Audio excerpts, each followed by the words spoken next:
Let me ask you a question. How is it that people come to know God? Is there a formula for faith? I don't mean to oversimplify the issue, but as I read the scriptures, I see that there are certain components that are necessary for a person to come to faith in Jesus Christ. And this is important because it helps us to see that we can't just pray or hope that people are going to cross from death to life, from unbelief to faith. There are elements to this faith journey.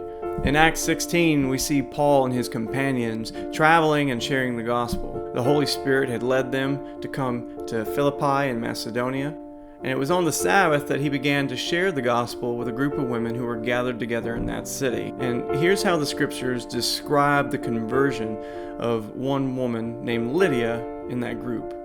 In Acts 16:14 it says, "One of those listening was a woman from the city of Thyatira named Lydia, a dealer in purple cloth.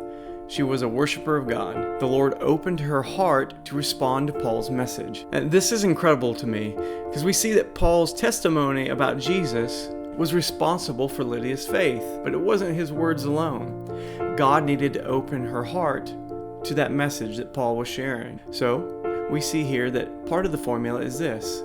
We preach the gospel, God opens hearts, and that equals faith. The gospel has the power to save precisely because God has the power to open people's hearts to its message. And what's more, God will never reject someone who comes to him in faith. That's why it says in Romans 10:13, everyone who calls on the name of the Lord will be saved. That is so beautiful and powerful to me. But here's the problem. Not everyone has someone who's able or willing to share the gospel with them. In Spain, there are millions of people who live in towns where there is no access to someone preaching the gospel, that we are saved through Christ alone, through faith alone, apart from our works. There are millions of Spaniards who are in one way like Lydia, and that they have an idea who God is, but they haven't come to know him through Jesus Christ. On the other hand, they're not like Lydia, because they don't have access to the gospel because no one has been sent to them. Spain needs the gospel. Even that beloved verse that says, everyone who calls on the name of the Lord will be saved, is followed by the call to send people to share the gospel with those who haven't heard. In Romans 10:14-15, Paul goes on to say, how then can they call on the one that they have not believed in?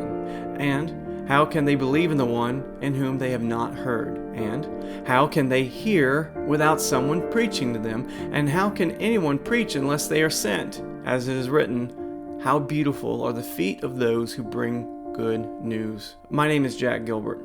We believe that God has led our family to be the feet that brings the gospel to those in Spain who haven't heard. But if we're going to go, we need to be sent.